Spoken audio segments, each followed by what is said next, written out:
Hello, um, this is Chris Walker, and welcome to my newest series. If you see the background behind me, you notice it's not Marvel. So what's up with that? The Marvel charts will be back in spring.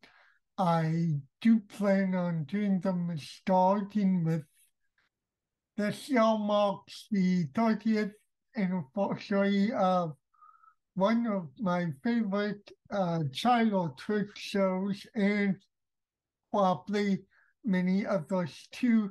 The Power Rangers.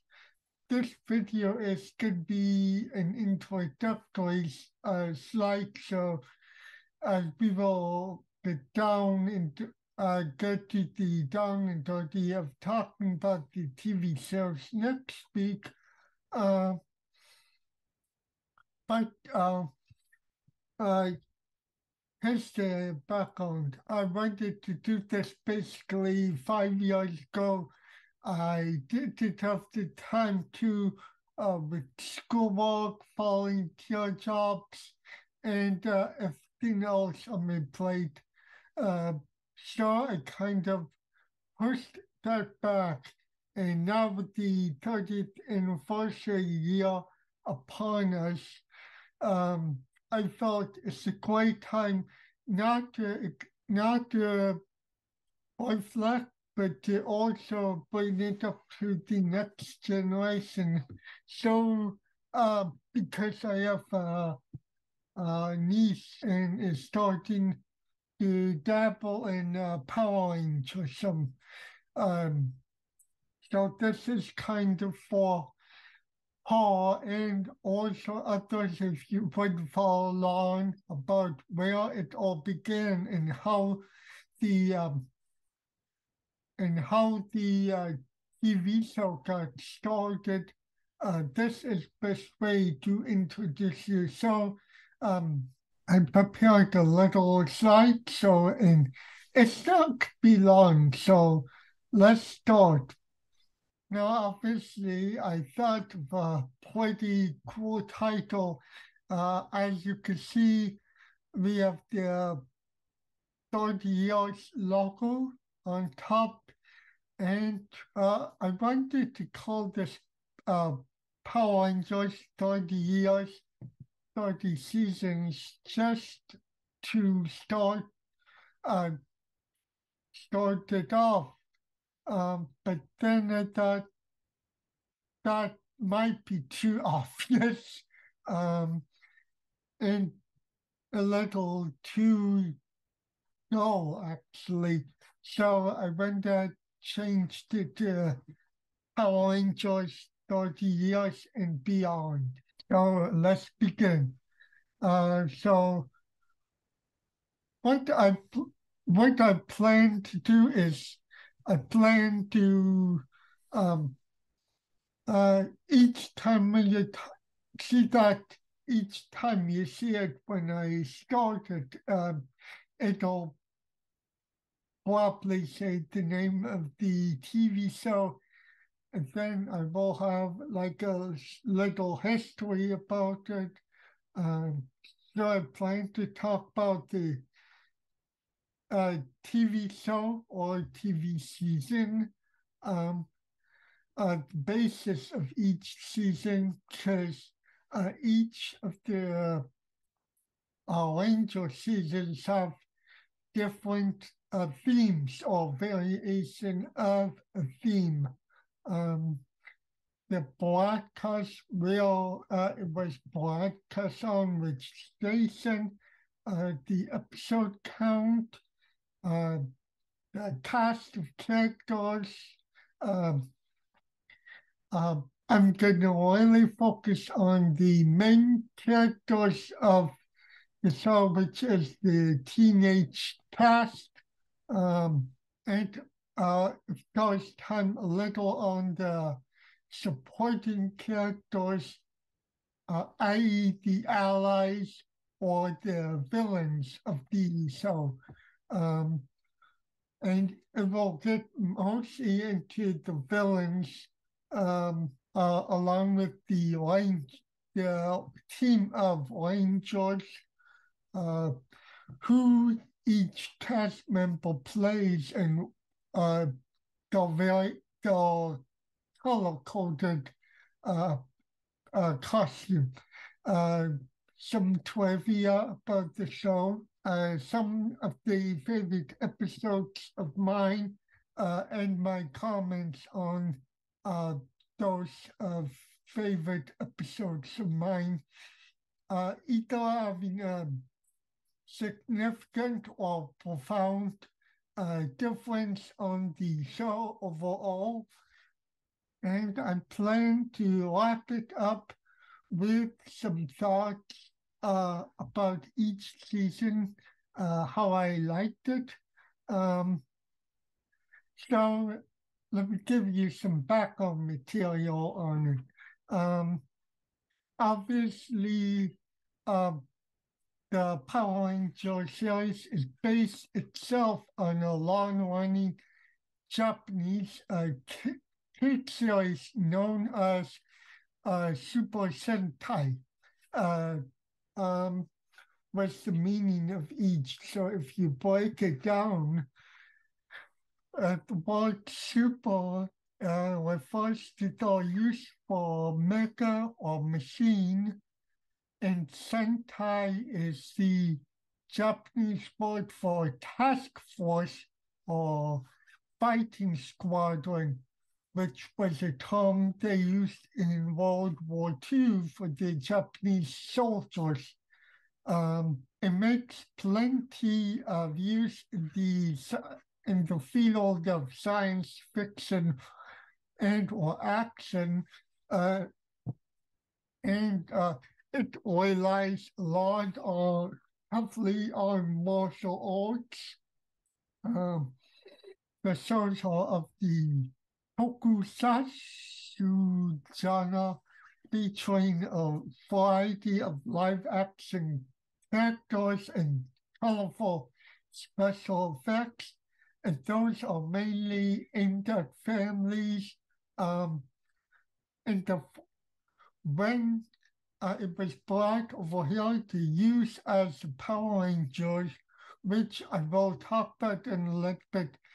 The franchise borrows a lot of Japanese footage with both the Ranger fights and kaiju battles with all swords. And let me add, I saw um, the footage I saw, they compared uh, the Japanese show, the American counterpart.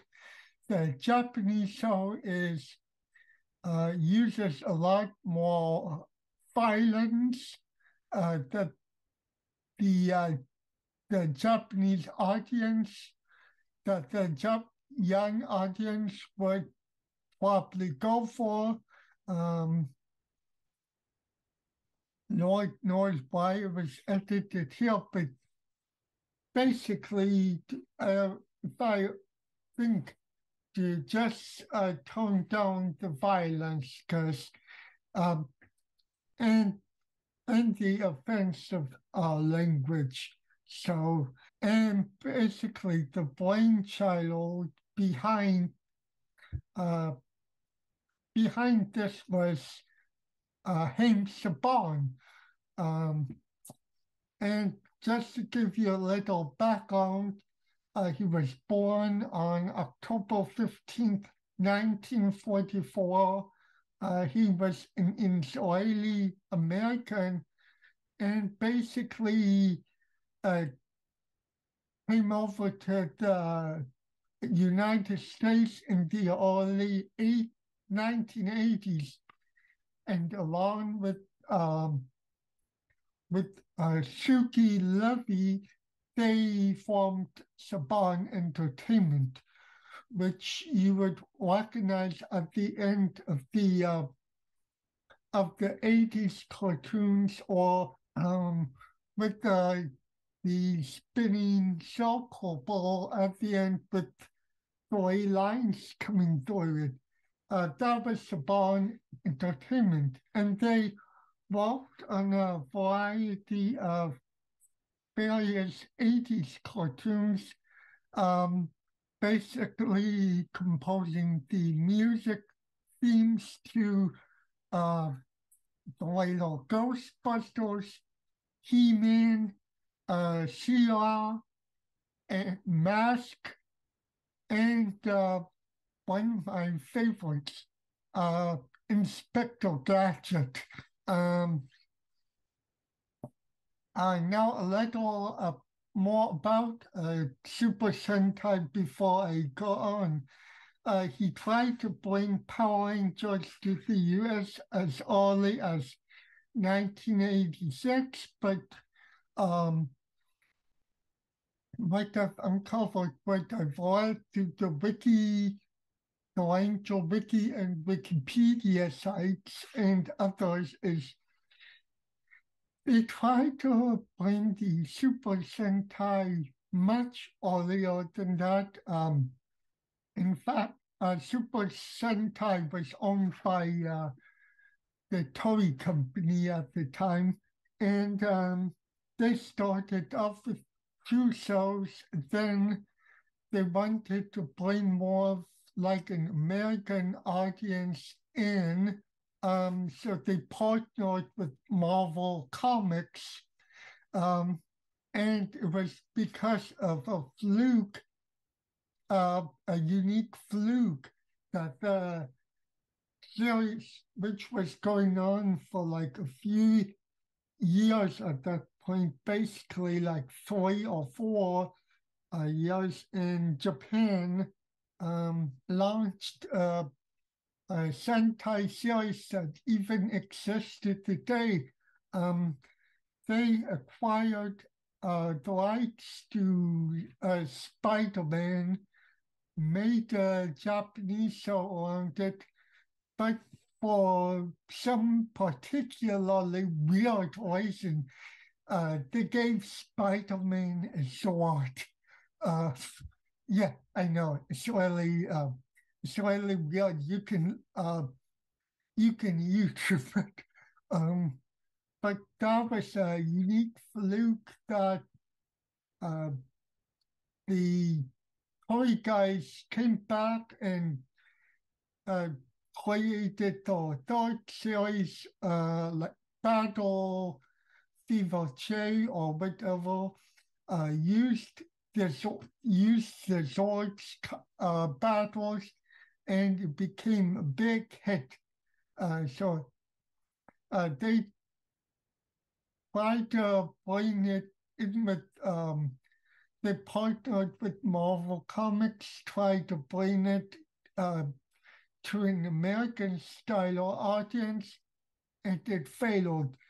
So how James Bond comes into the picture is he um, he went overseas on a trip to, I think it was either Japan or somewhere back east. I can't remember now. And he saw the Sentai footage played on TV. He loved it so much, and he acquired the rights to it from Toei to bring it over to America. And the earliest he could bought was Bioman, and then from there, uh, he saw, he shot a pilot episode for that, um, but uh, this never got past the pilot stage, and uh, and one of the theme elements that was carried over um, from the stage into Power Rangers, I will talk about was the names of the teenagers. Uh, Obviously, you can see from there, uh, three of them basically stayed the same, and two of the names uh, went through different changes. So uh, he tried to get this. He approached several studios. It was Knuckle. Finally, in 1992, it was approved for the Fox Kids children's block, um, and the pilot was shot for that.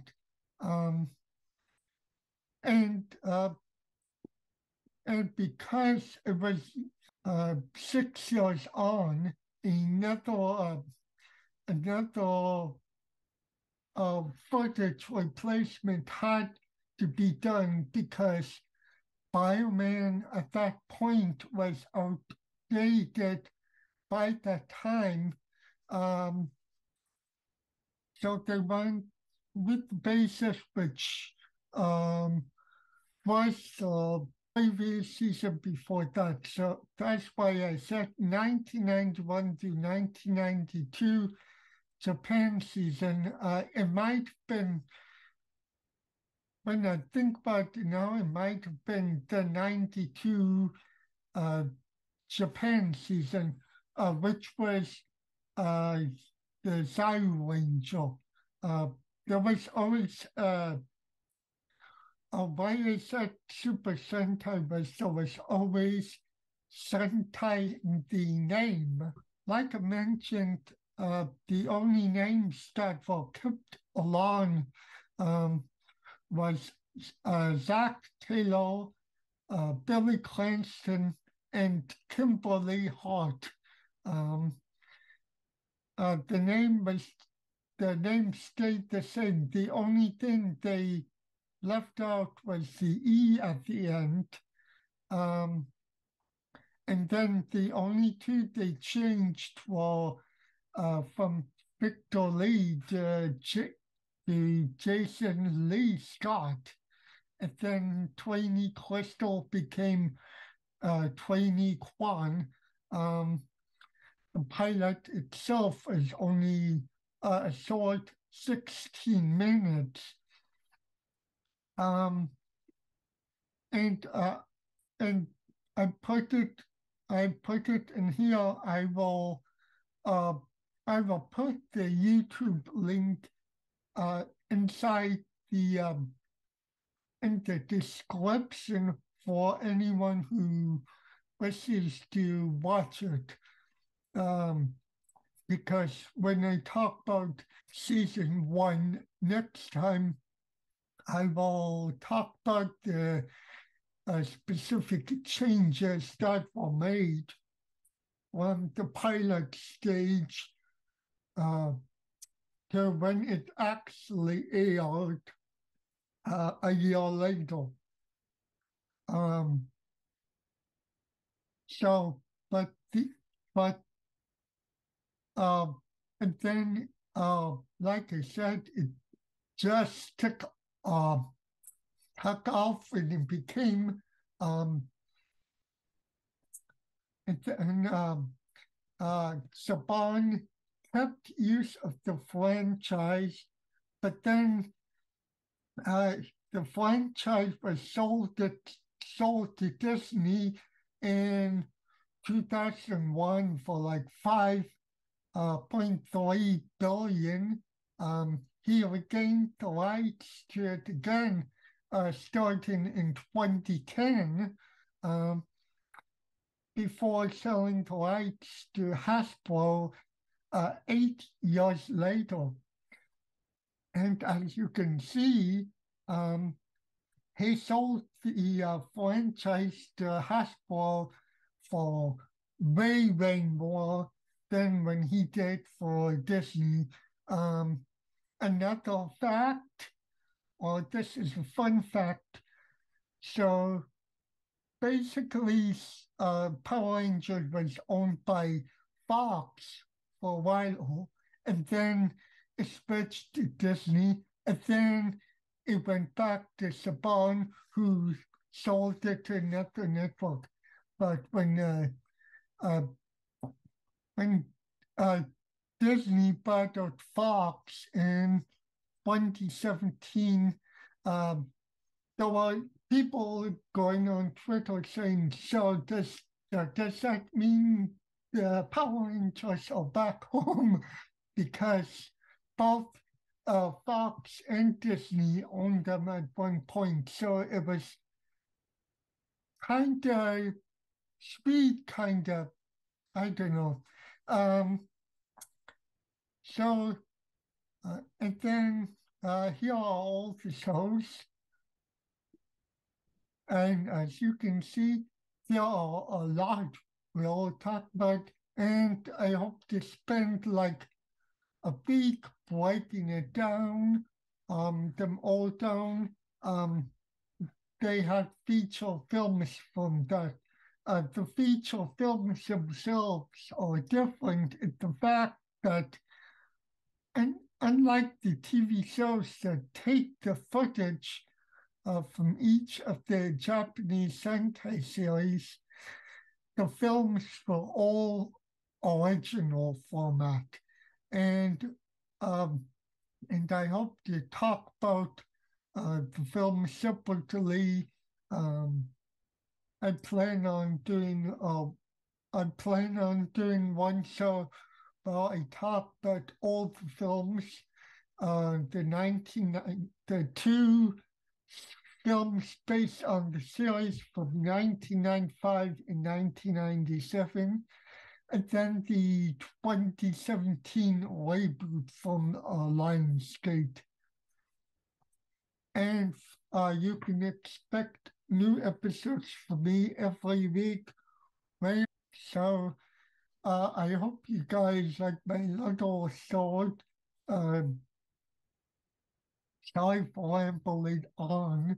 So uh, this is just an intro, like I said, and I'll have more to say about each going forward. So until then, may the power protect you.